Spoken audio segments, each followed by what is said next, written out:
Hello friends, welcome to simple investor Kannada YouTube channel. ನನ್ನ ಈ ವಾರದ ಪ್ರಾಫಿಟ್ 3012 ರೂಪಾಯಿ. ಯಾವ ಸ್ಟಾಕ್ಸ್, ಎಷ್ಟು ಇನ್ವೆಸ್ಟ್ಮೆಂಟ್ ಇದೆ, ಪ್ರಾಫಿಟ್ ಆ್ಯಂಡ್ ಲಾಸ್ ಎಷ್ಟಾಗಿದೆ, ಬೇರೆ ಯಾವುದಾದ್ರೂ ಹೊಸ ಸ್ಟಾಕ್ಸ್ ಅಥವಾ ETF ಇನ್ವೆಸ್ಟ್ ಮಾಡಿದ್ದೀನಾ, ಹಾಗೆ ವಿಡಿಯೋದ ಕೊನೆಯಲ್ಲಿ ಒಂದು ಇಂಪಾರ್ಟೆಂಟ್ ಪಾಯಿಂಟ್ ಹೇಳ್ತೀನಿ, ಅದನ್ನು ತಲೆಯಲ್ಲಿ ಇಟ್ಕೊಳ್ಳಿ.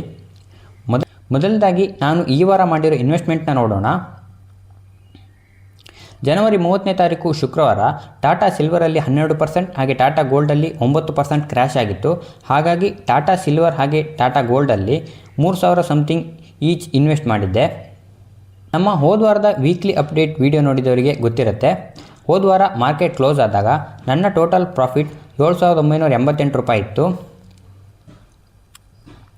ಈ ವಾರ ಮಾರ್ಕೆಟ್ ಕ್ಲೋಸ್ ಆದಾಗ ಟೋಟಲ್ ಪ್ರಾಫಿಟ್ 11,000, ಅಂದರೆ ಲಾಸ್ಟ್ ಒಂದು ವಾರದಲ್ಲಿ 3012 ರೂಪಾಯಿ ರಿಟರ್ನ್ ಬಂದಿದೆ. ಇನ್ನು ನನ್ನ ಪೋರ್ಟ್ಫೋಲಿಯೋ ನೋಡೋದಾದರೆ ಟಾಟಾ ಸಿಲ್ವರ್ನಲ್ಲಿ ನನ್ನ ಇನ್ವೆಸ್ಟ್ಮೆಂಟ್ 26,345 ರೂಪಾಯಿ, ಬಂದಿರೋ ಪ್ರಾಫಿಟ್ 7,282 ರೂಪಾಯಿ. ಟಾಟಾ ಗೋಲ್ಡ್ನಲ್ಲಿ ನನ್ನ ಇನ್ವೆಸ್ಟ್ಮೆಂಟ್ 25,110 ರೂಪಾಯಿ, ಬಂದಿರುವ ಟೋಟಲ್ ಪ್ರಾಫಿಟ್ 3,276 ರೂಪಾಯಿ. ಬೇರೆ ಯಾವುದೇ ಸ್ಟಾಕ್ಸ್ಗೆ ಮತ್ತೆ ಪುನಃ ಇನ್ವೆಸ್ಟ್ ಮಾಡಿಲ್ಲ. ಹಾಗಾಗಿ ಉಳಿದೆಲ್ಲ ಸ್ಟಾಕ್ಸ್ನಲ್ಲಿ ನನ್ನ ಇನ್ವೆಸ್ಟ್ಮೆಂಟ್ ಆಲ್ಮೋಸ್ಟ್ 19,000 20,000 ರೇಂಜಲ್ಲಿ ಇದೆ. ನ್ಯಾಷನಲ್ ಅಲ್ಯೂಮಿನಿಯಂ ಅಂದರೆ ನ್ಯಾಲ್ಕೋದಲ್ಲಿ 1,997 ರೂಪಾಯಿ ಪ್ರಾಫಿಟ್, ಅಶೋಕ್ ಲೇಲ್ಯಾಂಡಲ್ಲಿ 1,279 ರೂಪಾಯಿ ಪ್ರಾಫಿಟ್, ಶ್ರೀರಾಮ್ ಫೈನಾನ್ಸಲ್ಲಿ 581 ರೂಪಾಯಿ ಪ್ರಾಫಿಟ್, MCXನಲ್ಲಿ 1,776 ರೂಪಾಯಿ ಪ್ರಾಫಿಟ್, ಹಿಂಡ್ಯಾಲ್ಕೋದಲ್ಲಿ 221 ರೂಪಾಯಿ ಪ್ರಾಫಿಟ್, AU ಸ್ಮಾಲ್ ಫೈನಾನ್ಸ್ ಬ್ಯಾಂಕಲ್ಲಿ 576 ರೂಪಾಯಿ ಲಾಸ್, ಹಿಂದೂಸ್ತಾನ್ ಜಿಂಕಲ್ಲಿ 410 ರೂಪಾಯಿ ಲಾಸ್, ಮುತ್ತೂಟ್ ಫೈನಾನ್ಸಲ್ಲಿ 464 ರೂಪಾಯಿ ಲಾಸ್, ಆದಿತ್ಯ ಬಿರ್ಲಾ ಕ್ಯಾಪಿಟಲಲ್ಲಿ 974 ರೂಪಾಯಿ ಲಾಸ್, ಲೋರಸ್ ಲ್ಯಾಬ್ನಲ್ಲಿ 3,015 ರೂಪಾಯಿ ಲಾಸ್. ಇದಿಷ್ಟು ನನ್ನ ಪೋರ್ಟ್ಫೋಲಿಯೋ ಅಪ್ಡೇಟ್. ನನ್ನ ಈ ಹೊಸ ಇನ್ವೆಸ್ಟ್ಮೆಂಟ್ ಸ್ಟಾರ್ಟ್ ಮಾಡಿದ್ದು ಇದೇ ತಿಂಗಳ 8ನೇ ತಾರೀಕು. ಇದೇ ಜನವರಿ 29ನೇ ತಾರೀಕು ಮಾರ್ಕೆಟ್ ಕ್ಲೋಸ್ ಆದಮೇಲೆ ಆಲ್ಮೋಸ್ಟ್ 11% ಸಮಥಿಂಗ್ ರಿಟರ್ನ್ ಸಿಕ್ಕಿತ್ತು, ಅಂದರೆ ಆಲ್ಮೋಸ್ಟ್ 27,000 ಸಮಥಿಂಗ್ ಪ್ರಾಫಿಟ್ ಆಗಿತ್ತು. ಆದರೆ 30ನೇ ತಾರೀಕು ಮಾರ್ಕೆಟ್ ಕ್ಲೋಸ್ ಆದಮೇಲೆ ನನ್ನ ಓವರಾಲ್ ಪ್ರಾಫಿಟ್ 4.41%, ಅಂದರೆ 11,000 ರೂಪಾಯಿ ಉಳಿದಿದೆ. ಯಾಕೆ ಒಂದೇ ದಿನಕ್ಕೆ ಇಷ್ಟು ಡೌನ್ ಆಯಿತು ಅಂತ ಲಾಸ್ಟಲ್ಲಿ ಹೇಳ್ತೀನಿ. ನಾನು ಈ ಯೂಟ್ಯೂಬ್ ಚಾನಲ್ನಲ್ಲಿ ಪ್ರತಿದಿನ ನನ್ನ ಇನ್ವೆಸ್ಟ್ಮೆಂಟ್ ಪೋರ್ಟ್ಫೋಲಿಯೋದ ಪ್ರಾಫಿಟ್ ಆರ್ ಲಾಸ್ನ ತೋರಿಸ್ತಾ ಇರೋದು ಒಂದು ಟ್ರಾನ್ಸ್ಪರೆನ್ಸಿ ಇರಲಿ ಅಂತ. ಹಾಗೆ ನನ್ನ ರಿಯಲ್ ಪೋರ್ಟ್ಫೋಲಿಯೋ ತೋರಿಸೋದ್ರಿಂದ ಸಬ್ಸ್ಕ್ರೈಬರ್ಸ್ಗೆ ನನ್ನ ಮೇಲೆ ಒಂದು ಟ್ರಸ್ಟ್ ಬಿಲ್ಡ್ ಆಗುತ್ತೆ. ನನ್ನ ಹಾಗೂ ಸಬ್ಸ್ಕ್ರೈಬರ್ ಮಧ್ಯೆ ಒಂದು ಕನೆಕ್ಷನ್ ಬಿಲ್ಡ್ ಆಗುತ್ತೆ ಅಂತ ಬಿಟ್ಟರೆ ಬೇರೆ ಯಾವುದೇ ರೀಸನ್ ಇಲ್ಲ. ಆದರೆ ನಾನು ಹೊಸ ಇನ್ವೆಸ್ಟ್ಮೆಂಟ್ನ ಶುರು ಮಾಡಿ ಒಂದು 15-20 ದಿನ ಆಗಿರ್ಬೋದು, ಬೇಡ 1 ತಿಂಗಳು ಅಂತ ಕನ್ಸಿಡರ್ ಮಾಡಿದ್ರು. ಇದೇ 29ನೇ ತಾರೀಕಿಗೆ ನನ್ನ ಪೋರ್ಟ್ಫೋಲಿಯೋ 11% ಪ್ರಾಫಿಟಲ್ಲಿ ಇತ್ತು.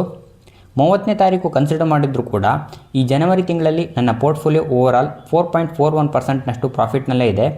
ಈ ಪ್ರಾಫಿಟ್ ಕೆಲವರನ್ನು ಮಿಸ್ಲೀಡ್ ಮಾಡ್ಬೋದು ಅಂತ ನಿಮಗೆ ಒಂದು ಕ್ಲಾರಿಟಿ ಕೊಡ್ತಾ ಇದ್ದೀನಿ. ಯಾಕಂದರೆ ಕೆಲವರ ಕ್ಯಾಲ್ಕುಲೇಷನ್ ಹೇಗಿರುತ್ತೆ ಅಂದರೆ ತಿಂಗಳಿಗೆ 4% ಪ್ರಾಫಿಟ್ ಸಿಕ್ಕರೆ ವರ್ಷಕ್ಕೆ 48%ವರೆಗೆ ಪ್ರಾಫಿಟ್ ಸಿಗುತ್ತೆ ಅಂತ ಕ್ಯಾಲ್ಕುಲೇಟ್ ಮಾಡ್ತಾರೆ. ರಿಟರ್ನ್ನ ಎಕ್ಸ್ಪೆಕ್ಟೇಷನ್ ಜಾಸ್ತಿ ಆಗುತ್ತೆ. ಆದರೆ ಸ್ಟಾಕ್ ಮಾರ್ಕೆಟಲ್ಲಿ ಈ ಥರದ ಕನ್ಸಿಸ್ಟೆನ್ಸ್ ಆಗಿ ಫಿಕ್ಸ್ಡ್ ರಿಟರ್ನ್ ಸಿಗೋದಿಲ್ಲ. ಕೆಲವೊಂದು ಸಲ ನಮ್ಮ ಇನ್ವೆಸ್ಟ್ಮೆಂಟ್ ಡೌನ್ ಆಗಿ ಲಾಸ್ ಆಗ್ಬೋದು, ಅಥವಾ 3 ತಿಂಗಳು 6 ತಿಂಗಳು 1 ವರ್ಷ ಏನೂ ರಿಟರ್ನ್ ಸಿಗದೇ ಇರ್ಬೋದು, ಅಥವಾ ಈಗಿನ ಥರ 1-2 ತಿಂಗಳಲ್ಲಿ 10-20% ರಿಟರ್ನ್ ಕೂಡ ಸಿಗ್ಬೋದು. ಇದೆಲ್ಲದಕ್ಕೂ ನಾನು ರೆಡಿ ಇರೋದ್ರಿಂದಾನೇ ನಾನು ಸ್ಟಾಕ್ ಮಾರ್ಕೆಟಲ್ಲಿ ಇನ್ವೆಸ್ಟ್ಮೆಂಟ್ ಮಾಡಿರೋದು. ನನ್ನ ಟಾರ್ಗೆಟ್ ಇರೋದು ಲಾಂಗ್ ಟರ್ಮಲ್ಲಿ ವರ್ಷಕ್ಕೆ 15%ಗಿಂತ ಜಾಸ್ತಿ ರಿಟರ್ನ್ ಅಚೀವ್ ಮಾಡಬೇಕು ಅನ್ನೋದು. ನನಗೂ ಗೊತ್ತು ಇದಕ್ಕಿಂತ ಜಾಸ್ತಿನೇ ರಿಟರ್ನ್ ಸಿಗುತ್ತೆ ಅಂತ, ಆದರೆ ವೆಯ್ಟ್ ಮಾಡುವಂತಹ ಪೇಷನ್ಸ್ ಬೇಕು ಅಷ್ಟೇ. ಇದರ ಮಧ್ಯದಲ್ಲಿ ನಾನು ನನ್ನ ಸಿಸ್ಟಮ್ ಪ್ರಕಾರ ಕೆಲವೊಂದು ಬೈ ಸೆಲ್ಸ್ಗಳನ್ನು ಮಾಡ್ತೀನಿ, ಬಿಟ್ಟರೆ ಪ್ಯಾನಿಕ್ ಆಗಿ ಯಾವುದೇ ಡಿಸಿಷನ್ನ ತಗೊಳ್ಳೋದಿಲ್ಲ. ಇನ್ನು ಆಗಲೇ ಹೇಳ್ದಂಗೆ 29ನೇ ತಾರೀಕು 27,000 ಸಮಥಿಂಗ್ ಇದ್ದಂತಹ ಪ್ರಾಫಿಟ್ ಒಂದೇ ದಿನಕ್ಕೆ 16,000 ರೂಪಾಯಿ ಲಾಸ್ ಆಗಿ 11,000ಕ್ಕೆ ಬಂದು ನಿಂತಿದೆ. ಇದಕ್ಕೆ ರೀಸನ್ ನೋಡೋದಿದ್ದರೆ ನಾನು ಇನ್ವೆಸ್ಟ್ಮೆಂಟ್ನ ಸ್ಟಾರ್ಟ್ ಮಾಡಿದಲ್ಲಿ ಹೇಳಿದ್ದೆ, ನಾನೊಂದು ಸರ್ಟೈನ್ ಮೆಥಡ್ನ ಫಾಲೋ ಮಾಡಿ ಅದರ ಪ್ರಕಾರ ಒಂದು 8-10 ಸ್ಟಾಕ್ಸಲ್ಲಿ ಇನ್ವೆಸ್ಟ್ ಮಾಡಿದ್ದು ಅಂತ. ಹಾಗೆ ಅದರ ಜೊತೆಗೆ ಡೈವರ್ಸಿಫಿಕೇಷನ್ಗೋಸ್ಕರ ಕಮೋಡಿಟೀಸಲ್ಲಿ ಗೋಲ್ಡ್ ಆ್ಯಂಡ್ ಸಿಲ್ವರ್ನ ಕೂಡ ಸ್ವಲ್ಪ ಇನ್ವೆಸ್ಟ್ಮೆಂಟ್ ಮಾಡಿದ್ದೆ. ಆವತ್ತೇ ಹೇಳಿದ್ದೆ ನನ್ನ ಪೋರ್ಟ್ಫೋಲಿಯೋ ಸ್ವಲ್ಪ ಕಾನ್ಸಂಟ್ರೇಟೆಡ್ ಆಗಿದೆ ಅಂತ. ಇಲ್ಲಿ gold, silver, national aluminium, Hindalco, Hindustan zinc ಇದೆಲ್ಲ ಇರೋದ್ರಿಂದ ಮೆಟಲಲ್ಲಿ ಅಲೋಕೇಶನ್ ಸ್ವಲ್ಪ ಜಾಸ್ತಿ ಇದೆ ಅಂತ. ಆದರೆ ಅದರ ಎಕ್ಸಿಟ್ನ ನಾನು ಸಿಸ್ಟಮ್ ಪ್ರಕಾರನೇ ಮಾಡೋದ್ರಿಂದ ಅದರ ಬಗ್ಗೆ ಜಾಸ್ತಿ ತಲೆ ಕೆಡಿಸ್ಕೊಳ್ಳೋದಿಲ್ಲ. ಅದರಲ್ಲೂ ಸಿಲ್ವರ್ ಆ್ಯಂಡ್ ಗೋಲ್ಡ್ನಲ್ಲಿ ದೊಡ್ಡ ಮೂಮೆಂಟ್ ಬಂದಿದ್ದರಿಂದ ನನ್ನ ಪೋರ್ಟ್ಫೋಲಿಯೋ ಚೆನ್ನಾಗೇ ಪರ್ಫಾರ್ಮ್ ಮಾಡಿತ್ತು. ಆದರೆ 30ನೇ ತಾರೀಕು ಮಾರ್ಕೆಟ್ ಕೂಡ ಡೌನ್ ಇತ್ತು. ಅದರಲ್ಲೂ specially Nifty metal index 5% down ಆಗಿತ್ತು. ನೀವಿಲ್ಲಿ ನೋಡ್ಬೋದು. ಇಂಡಿವಿಜುವಲ್ ಲೆವೆಲಲ್ಲಿ ನೋಡೋದಾದರೆ ಟಾಟಾ ಸಿಲ್ವರ್, ಹಿಂದೂಸ್ತಾನ್ ಜಿಂಕ್ ಎರಡು 12% ಡೌನ್ ಆಗಿತ್ತು. ಟಾಟಾ ಗೋಲ್ಡ್ ಹಾಗೆ ನ್ಯಾಷನಲ್ ಅಲ್ಯೂಮಿನಿಯಂ 10% ಡೌನ್ ಆಗಿತ್ತು. ಹಿಂಡ್ಯಾಲ್ಕೋದಲ್ಲಿ 5% ಸಮಥಿಂಗ್ ಡೌನ್ ಆಗಿತ್ತು. ಹಾಗಾಗಿ ನನ್ನ ಪೋರ್ಟ್ಫೋಲಿಯೋದಲ್ಲಿ ಕೂಡ ಹೆವಿ ಡೌನ್ ಮೂಮೆಂಟ್ ಆಯಿತು ಅಷ್ಟೇ. ಈ ಫೆಬ್ರವರಿ 1ನೇ ತಾರೀಕು ಮೆಟಲ್ಸಲ್ಲಿ ಇದಕ್ಕಿಂತ ಹೆಚ್ಚಿನ ಕ್ರ್ಯಾಶ್ ಆದರೂ ಆಗ್ಬೋದು.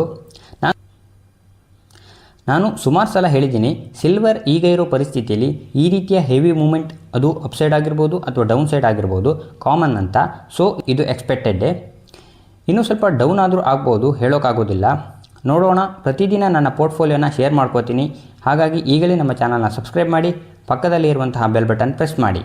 Thanks for watching.